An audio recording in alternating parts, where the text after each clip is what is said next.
Welcome to the finance and general studies channel.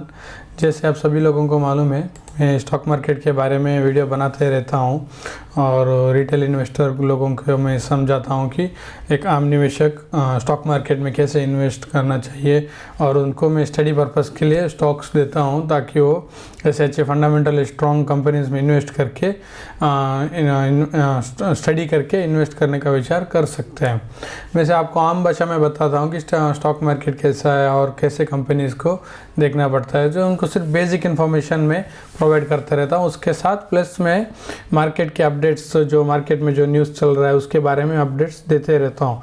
अगर आपने इस चैनल को सब्सक्राइब नहीं किया है तो प्लीज़ सब्सक्राइब कीजिए और अपने दोस्तों और फ्रेंड्स के साथ शेयर भी कीजिए ताकि उनको भी मार्केट के बारे में नॉलेज मिले और वो लोग भी शेयर स्टॉक मार्केट में इन्वेस्ट करने के लिए प्रोत्साहित हो जाए, क्योंकि स्टॉक मार्केट में इन्वेस्ट करना बहुत इम्पोर्टेंट है। क्योंकि आगे जाके हमारे जो भी इन्वेस्टमेंट के जो भी रास्ते हैं, जैसे कि आपकी गोल्ड हो, एफडी हो, उनमें आपको इन्फ्लेशन बीट करने वाला रिटर्न मिलने वाला नहीं है।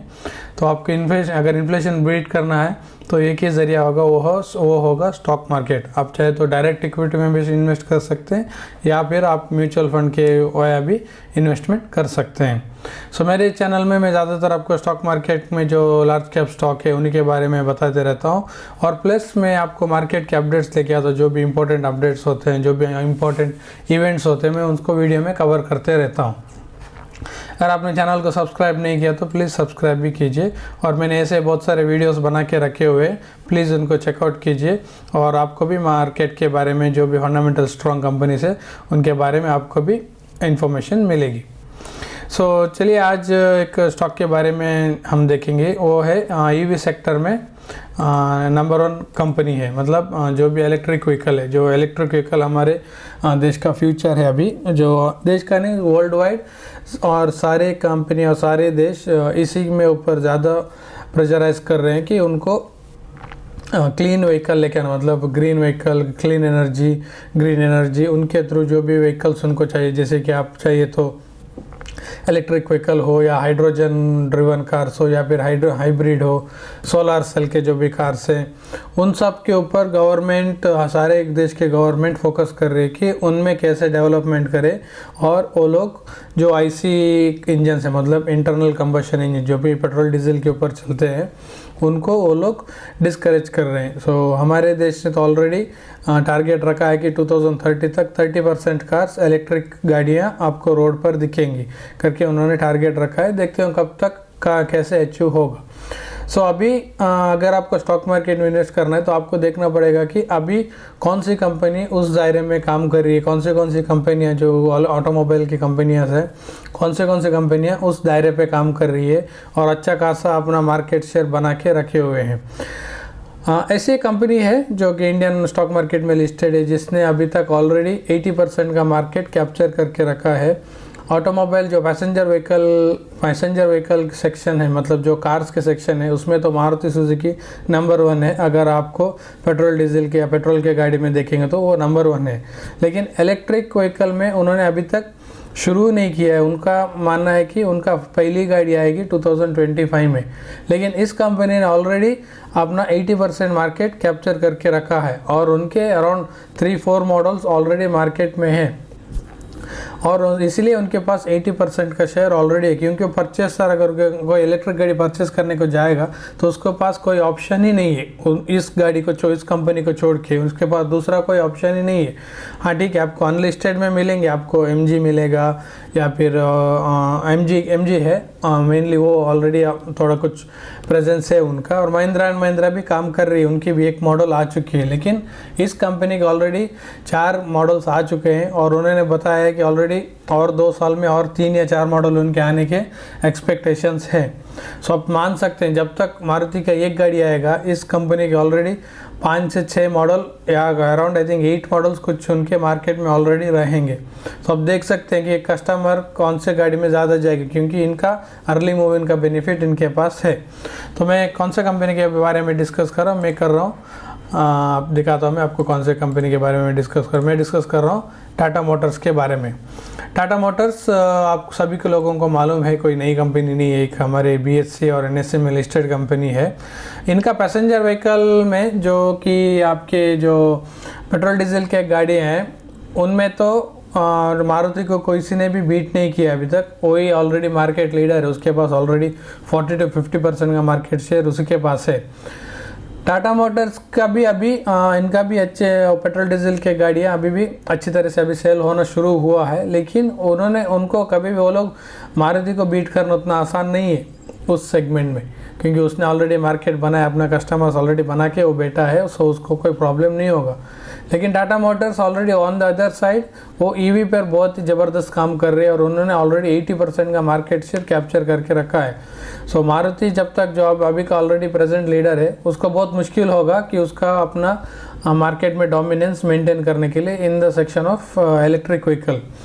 ऐसा नहीं कि वो पीछे रह जाएगा, उनका जब भी वो लोग अपना गाड़ी लॉन्च करेंगे 24 या 25 में, तो उनका कमबैक भी सॉलिड होगा। क्योंकि मैंने ऑलरेडी मारुति सुजुकी के बारे में एक वीडियो बना के रखा है, उसमें मैंने बताया था कि मारुति सुजुकी का सर्विस नेटवर्क बहुत ही अच्छा है, बहुत ही बढ़िया है, सारे देश में आपको उसका नेटवर्क मिलेगा। तो जब वो लोग EV के गाड़ियाँ लॉन्च करना शुरू करेंगे तो उनको कोई मुश्किल नहीं होगी कि मार्केट कैप्चर करने के लिए। लेकिन वो लोग बहुत ही स्लो होंगे, क्योंकि उनके CEO ने भी बताया था कि 2030 तक उनके 6 मॉडल्स आएंगे, लेकिन टाटा मोटर्स के ऑलरेडी 2024-25 तक आपको 8 या 10 मॉडल कुछ इलेक्ट्रिक व्हीकल के मार्केट में देखने को मिलेंगे। तो कस्टमर के पास ज़्यादा ऑप्शंस रहेंगे, ज़्यादा चॉइस रहेगा, तो कस्टमर उस मॉडल में सिलेक्शन करने का पसंद ज़्यादा करेंगे जहाँ पर उनको ज़्यादा ऑप्शन और ज़्यादा चॉइस मिलेगी। तो एक लार्ज कैप कंपनी है और हमारे इंडेक्स के भी पार्ट है। अराउंड 78 ईयर्स ओल्ड कंपनी है, 1945 से इनका कंपनी का काम चल रहा है। सो अभी रिसेंटली इस कंपनी के ऑटो सेल्स के नंबर्स भी आए थे, आप देख सकते हैं। इन्होंने सब इधर बताया कि इनका सेल्स अच्छा हुआ है, डोमेस्टिक सेल्स इतने पोस्ट की, इतने यूनिट्स उन्होंने सेल किया है, सब कुछ मिला के कमर्शियल और पैसेंजर व्हीकल सब कुछ मिला के इनका इतना सेल हुआ है करके उन्होंने बताया है। ये उनका नॉर्मल इलेक्ट्रिक या पेट्रोल डीजल की गाड़ियों के नंबर्स है, उन पे कोई ज़्यादा उतना कुछ ये नहीं है, क्योंकि उधर तो लीडर तो जैसे मैंने बोला था मारुति सुजुकी है। आप यहाँ पर देख सकते हैं उनके इलेक्ट्रिक व्हीकल के परफॉर्मेंस कैसा चल रहा है, आप देख सकते हैं। यहाँ पर इन्होंने इस एक महीने में सितंबर में 6000 गाड़ियाँ सेल की है जो कि इलेक्ट्रिक कार है। वही टाइम पर पिछले साल इन्होंने 3800 यूनिट सेल किए थे। अराउंड 57% के डोमेस्टिक 57% का ग्रोथ है। आप देख सकते हैं कैसे इनकी इलेक्ट्रिक व्हीकल के सेल्स बढ़ रहे हैं। तो ये पॉइंट पर हम मुद्दा रख के ज़्यादा से ज़्यादा इन्वेस्टर लोग ये एक ही पॉइंट पर लेके टाटा मोटर्स पर इन्वेस्ट कर रहे हैं, ताकि ये लोग अर्ली मूविंग का बेनिफिट रहेगा। और जब तक इनके जो मार्केट के लीडर है जो कि मारुति सुजुकी, जब तक वो एंट्री करेगा या महिंद्रा एंड महिंद्रा करेगा, तब तक टाटा कहाँ से कहाँ तक पहुँच चुका होगा, किसी को एक्सपेक्टेशन भी किसी ने उनको कोई ये भी नहीं कर सकता कि कहाँ तक वो पहुँच चुके होंगे, वो बहुत ही आगे पहुँच चुके होंगे। तो ऐसा नहीं कि हमेशा इन्हीं के पास 80% का ही शेयर रहेगा, इनके पास शेयर बाद में कम होते रहेगा। जैसे जैसे हमारे चार्जिंग के इंफ्रास्ट्रक्चर बढ़ेंगे, ज़्यादा से ज़्यादा प्लेयर आएंगे, सो उनका मार्केट शेयर कम ही रहेगा, लेकिन उनको एक डोमिनेंस उनका मार्केट में रह सकता है। जैसे अभी मारुति का है, वो भी एक समय पर बहुत ही ज़्यादा हाई मार्केट शेयर उनके पास था, उन्होंने अभी उनका डोमिनेंस अराउंड 40 to 50% उन्हीं के पास है। सो ऐसे बाद में फ्यूचर में जाके टाटा मोटर्स का भी होगा, लेकिन वो अच्छा कौन सा यूनिट्स बेचने के चांसेस पूरे रहेंगे, क्योंकि उन्होंने ऑलरेडी अर्ली मूविंग की थी, लोगों को भरोसा भी आ चुका होगा उस ब्रांड के ऊपर, उस कार के ऊपर, उनके प्रोडक्ट कैसे चलते हैं। तो ऐसे उनका सेल आगे बढ़ने का चांस है। उसी एक ही कारण की वजह से मार्केट में सभी लोग इस पर बेट कर रहे हैं। तो ये रहा टाटा मोटर्स का EV का वेबसाइट। इन्होंने सेपरेट वेबसाइट भी बना लिया है ऑलरेडी। उनके जो भी EV गाड़ियां हैं उनके ऑलरेडी सेपरेट वेबसाइट भी बना चुका है। आप यहाँ पर देख सकते हैं इनके ऑलरेडी तीन मॉडल्स ऑलरेडी मार्केट में है, टियागो है, टिगोर है, नेक्सॉन है। सो आगे इनका फिर से हैरियर आएगा, सियार आएगा, ये ऑलरेडी है, अविन्या करके है, और कॉन्सेप्ट कर करके सब आपको EV में भी मिलेंगे। आगे अभी विद इन 1 और 2 ईयर्स में ये सब गाड़ियाँ ज़्यादातर मार्केट में दिखेंगी। और उनकी और एक पेट्रोल गाड़ी है जो कि पंच करके, उस पर भी टाटा मोटर्स काम कर रहा है कि उसको भी मार्केट में ईवी करके उतारें करके, उसमें भी वो काम कर रहे हैं। ये लोग बहुत ही एग्रेसिव में इस सेक्टर में काम करने का प्लान कर रहे हैं। और वैसे इनके पास लैंड रोवर और जैगुआर है, उधर भी वो लोग अपना ईवी का प्लान कर रहे हैं, हाइब्रिड और ईवी में वो लोग काम कर रहे हैं। उनका भी मार्केट में अपीयरेंस बहुत जल्दी होगा। सो आप देख सकते हैं जैसे टेस्ला वर्ल्ड में नंबर 1 ऑटो सेक्टर ऑटो ये है, मतलब वो लोग दुनिया में नंबर 1 व्हीकल्स ईवी में नंबर 1 है। सो उनके बराबर जो है वो लोग बहुत सी लग्जरी गाड़ियाँ बनाते हैं। सो उसको टक्कर के देने के लिए इनके पास लैंड रोवर और रेंज रोवर होगा।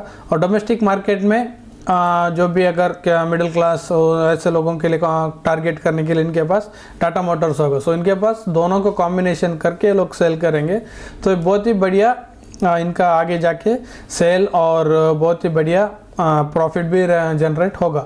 सो उसी के ऊपर मार्केट बेट करके इनके ऊपर अभी इतना दाव लगा लिया जा रहा है। आप इनका बैलेंस शीट देख सकते हैं। सो टाटा मोटर्स का बैलेंस शीट ये अभी 630 रुपीज़ में ट्रेड कर रहा है BSE के। इनका अभी एक ही नेगेटिव पॉइंट है, वो है इनका कर्जा। आप देख सकते हैं रिजर्व्स तो आप देख सकते हैं, रिजर्व्स तो बहुत ही अच्छा है, 44,000 तक उनका रिजर्व्स है प्रेजेंटली। और इनका कर्जा देख सकते हैं अराउंड 88,000 करोड़ का इनके पास कर्जा है। ठीक है, वो पहले 83 था, वो बढ़ के 93 हो गया, बाद में 97 हो गया, अभी 97 से सीधा 88 हो रहा है। उन्होंने ऑलरेडी कंपनी ने स्टेटमेंट दिया है कि ये लोग टाटा मोटर्स को नेट डेट फ्री करेंगे। देखेंगे वो कब तक होगा। और इनका शॉर्ट टर्म बोरोविंग्स भी है, वो जो कि 1 साल में क्लियर आउट होता है। उसके साथ साथ आप कंपनी का कैश एंड कैश इक्विवेलेंट भी देख सकते हैं। सो बहुत ही बढ़िया कैश एंड कैश इक्विवेलेंट भी है, 32,000, 33,000, 46, 40,000, 37,000 करोड़ का कैश बैलेंस भी है। कंपनी का डिविडेंड हिस्ट्री भी आप देख सकते हैं। यहाँ पर कंपनी ने पहले तो कंपनी हर साल देती थी 10, 12, 13, 14, 15, 16 हर साल डिविडेंड दे रही थी। लेकिन 16 के बाद इस कंपनी का टाइम कुछ अच्छा नहीं था। वो कंपनी बहुत ही हेवी नेट लॉस पोस्ट कर रही थी। आप देख सकते थे गवर्नमेंट का पॉलिसी भी चेंज हुए थे उसी टाइम में 17-18 के दौरान। सो उसके दौरान इस कंपनी ने बहुत ही हेवी लॉस पोस्ट करना शुरू किया। और उधर इंटरनेशनल मार्केट में जैगुआर एंड लैंड रोवर के भी सेल्स में बहुत ही गिरावट आई थी। और चाइना में भी डिमांड फॉल हुआ था, ट्रेड वॉर भी आया था। सो ये सब मिला के कंपनी के ऊपर बहुत ही ज़्यादा प्रेशर था, इसीलिए उनका सेल ज़्यादा नहीं हो रहा था और वो कंपनी लॉस के ऊपर लॉस पोस्ट कर रही थी।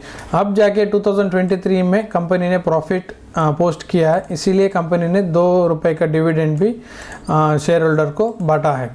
आप यहाँ पर देख सकते हैं टाटा मोटर्स स्क्रीनर के ऊपर, बहुत ही बड़ी कंपनी है, 2 लाख करोड़ की मार्केट कैपिटलाइजेशन है इनके पास।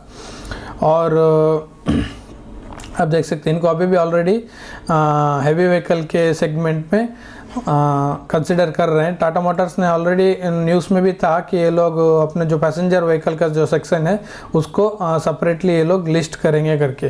प्रॉफिट एंड लॉस भी देखेंगे। आप देख सकते हैं 2012 में कंपनी का सेल्स था 1,65,000 करोड़ का, वो बाद में जाके 3,45,000 तक हो चुका है। बीच में थोड़ा अप्स एंड डाउन है। आप देख सकते हैं यहाँ पर कंपनी ने ऑलरेडी 2019 में 3 लाख करोड़ का सेल किया था। उसके बाद 20 में कोरोना आया था, कोरोना के जस्ट पहले है वहाँ पर सेल की गिरावट हो गई। बट 21 में भी इतना कुछ ज़्यादा नहीं है और मार्च में भी ठीक था। बाद में आप जाके देख सकते हैं 23 में कंपनी ने अराउंड 3,45,000 करोड़ का सेलिंग की है। सो वैसे प्रॉफिट भी आप देख सकते हैं 2013 में कंपनी का प्रॉफिट था 9,000, 14,000 करोड़, 11,000, बाद में कम हो गया 7,000, बाद में 9,000 हो गया। फ्लक्चुएट मैनर में था, क्योंकि ऐसा नहीं कि कांस्टेंट प्रॉफिट बढ़ रहा है, फ्लक्चुएट मैनर में ही था। क्योंकि और 2018 में भी कंपनी, मैंने जैसे बोला था, गवर्नमेंट के पॉलिसीज भी चेंज हुए थे, उसके कारण भी इसमें फ्लक्चुएशन हो रहे थे। आप देख सकते 2019 में तो कंपनी ने 28,000 करोड़ का प्रॉफिट लॉस पोस्ट किया था। एक बता रहे थे कि ये हिस्ट्री में एक बड़ा लॉस, नेट लॉस था जो कंपनी ने पोस्ट किया था। उसके बाद कंपनी बात 20 में भी 11,000 करोड़, 21 में भी 13,000 करोड़ का लॉस पोस्ट किया है, 22 में भी 11,000 करोड़ का भी लॉस पोस्ट किया। बाद में जाके 2013 में कंपनी ने 2,690 का प्रॉफिट पोस्ट किया है। सो इसी दौरान कंपनी ने डिविडेंड भी अपने शेयर होल्डर को दिया है। अब तो ऑलरेडी 10,000 करोड़ का प्रॉफिट दिखा रहा है, देखते हैं ये साल एंड तक कैसा रहेगा। ये रहा टाटा मोटर्स के बैलेंस शीट और उसके बारे में जो भी डिटेल्स थी वो सब मैंने आपको बताया दोस्तों। और यहाँ पर आप शेयर होल्डिंग पैटर्न में भी आप देख सकते हैं 42%, 46% प्रमोटर के पास ही है, 17% एफआईज के पास और 17% डीआई के पास, सिर्फ 18% पब्लिक के पास है। और उसका शेयर प्राइस भी हम देख सकते हैं, एक साल में 3% का रिटर्न है, 6 महीने में कुछ ज़्यादा नहीं है, और 6 महीने में आपको अराउंड 48% का रिटर्न है। 5 ईयर्स में आप देख सकते हैं 191% का रिटर्न है। वो आपको 2020 के बाद ही इनका रिकवरी हुआ है, उसके पहले इतना कुछ इनका आप देख सकते 2021 से अभी तक इन्होंने ऑलरेडी 648% का प्रॉफिट रिटर्न जनरेट करके दिया है शेयर होल्डर्स के लिए।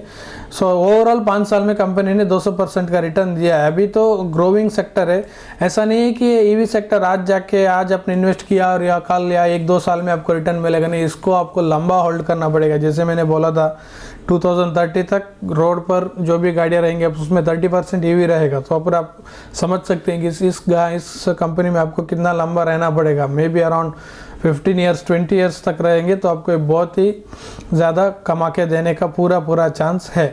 इसीलिए मैं बोलता हूँ लॉन्ग टर्म इन्वेस्टमेंट करिए। लॉन्ग टर्म आपको एक एसेट जैसा ही है शेयर्स, मतलब आप जितने लंबे रहेंगे उतना आपको प्रॉफिटेबल रहेगा।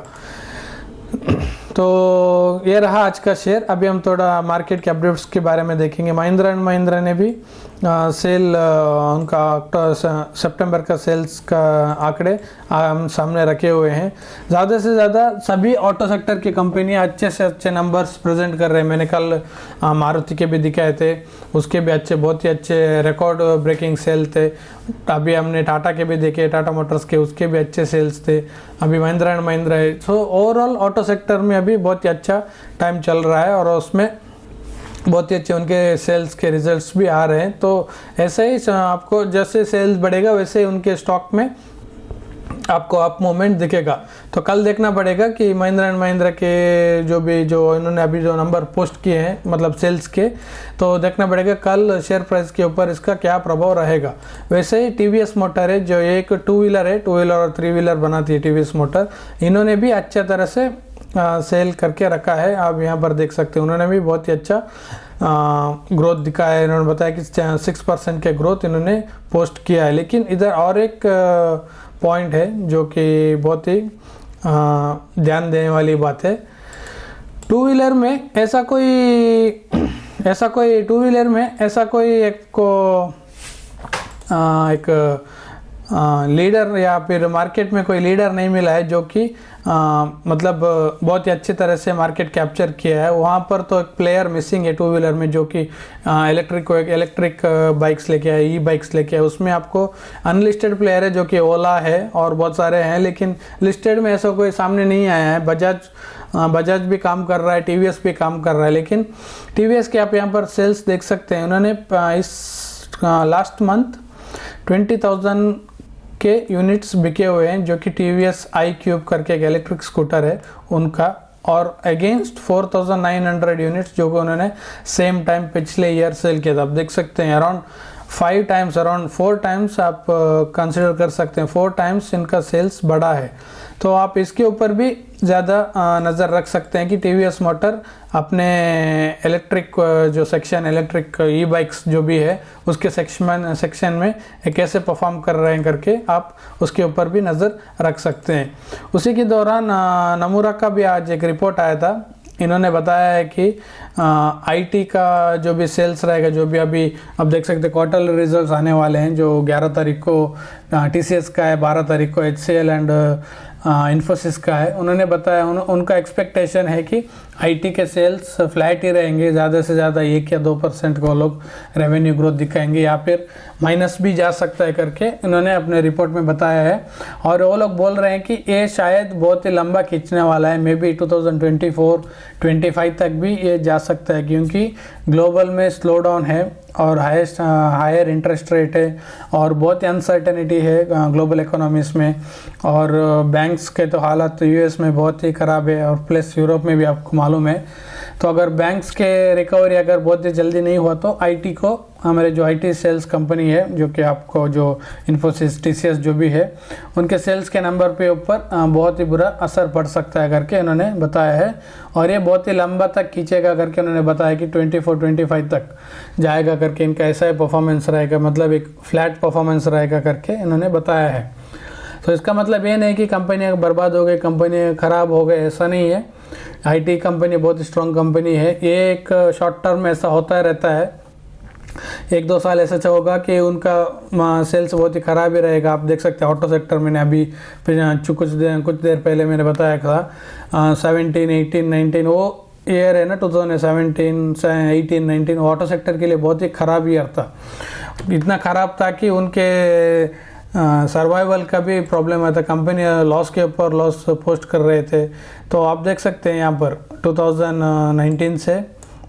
18 से आप देख सकते हैं यहाँ पर एक कुछ उनका कुछ मूवमेंट ही नहीं था, ऐसा ही था, एक ही रेंज में घूम रहे थे। उसके बाद तो कोरोना आया और शेयर प्राइस और भी गिर गया टाटा मोटर्स का। सो ऐसा ही सेम पैटर्न आपको इसमें भी दिखेगा। आप यहाँ पर देख सकते हैं ये था 2016 का पीक, उसके बाद गिर कर कोरोना ने तो और भी गिरा दिया शेयर को, ऐसा ही होगा। तो उसके बाद कंपनी ने रिकवरी करने के लिए आप देख सकते 2021 तक हो गया। सो आप देख सकते हैं 16 से 21 तक अराउंड 5 साल का टाइम था। तो उसके दौरान कंपनी फ्लैट ही रही थी। इसीलिए मैं आपको बताता हूँ एक टाइम होता है वो बहुत ही हर एक सेक्टर में आता है। आज आईटी में चल रहा है, वहाँ पर केमिकल भी थोड़े डाउन है। सो ऐसा टाइम हर एक स्टॉक में हर एक सेक्टर में आता है। तो हमको सिर्फ उनमें अच्छे कंपनी में इन्वेस्ट करके बैठना होता है। आप इनमें ज़्यादा दिमाग ना चलाए और उसमें ज़्यादा टेंशन लेने की कोई ज़रूरत नहीं है। पोर्टफोलियो को डाइवर्सिफाई रखिए, तब आपको पोर्टफोलियो पर ज़्यादा इफेक्ट नहीं पड़ेगा। ऐसा नहीं है कि हम आईटी का पूरा स्टॉक सेल करके हम जाके अभी ऑटो का सेल लेंगे, ऐसा नहीं। ऑटो अभी चल रहा है, 2-3 साल के बाद उसमें भी ऐसा टाइम आने का पूरे चांसेस है। इसलिए पोर्टफोलियो को डाइवर्सिफाई करके रखिए, अच्छे क्वालिटी स्टॉक में इन्वेस्ट करके रखिए, तभी आपको पोर्टफोलियो में एक स्टेबिलिटी रहेगी। सो कल हमारा निफ्टी खुलेगा, आज तो निफ्टी बंद था क्योंकि गांधी जयंती थी। तो कल देखेंगे कि हमारा निफ्टी का परफॉर्मेंस कैसा रहेगा। और डाउ जोन्स आप देख सकते हैं अभी तो फ्लैट ही है, और तो पिछले जो क्लोजिंग था उसके नीचे अभी ट्रेड कर रहा है, कुछ ज़्यादातर उथल पुथल नहीं है। एक ही सेक्टर इसमें ये कर रहा है, देखते हैं रात भर एक ऐसा रहेगा। आशा करता हूं दोस्तों आपको वीडियो पसंद आया। अगर पसंद आए तो प्लीज़ लाइक कीजिए, सब्सक्राइब कीजिए और अपने दोस्तों और फ्रेंड्स के साथ शेयर कीजिए। और ऐसा ही और एक वीडियो हम कल फिर से मिलेंगे। तब तक थैंक यू दोस्तों, thank you for watching, bye.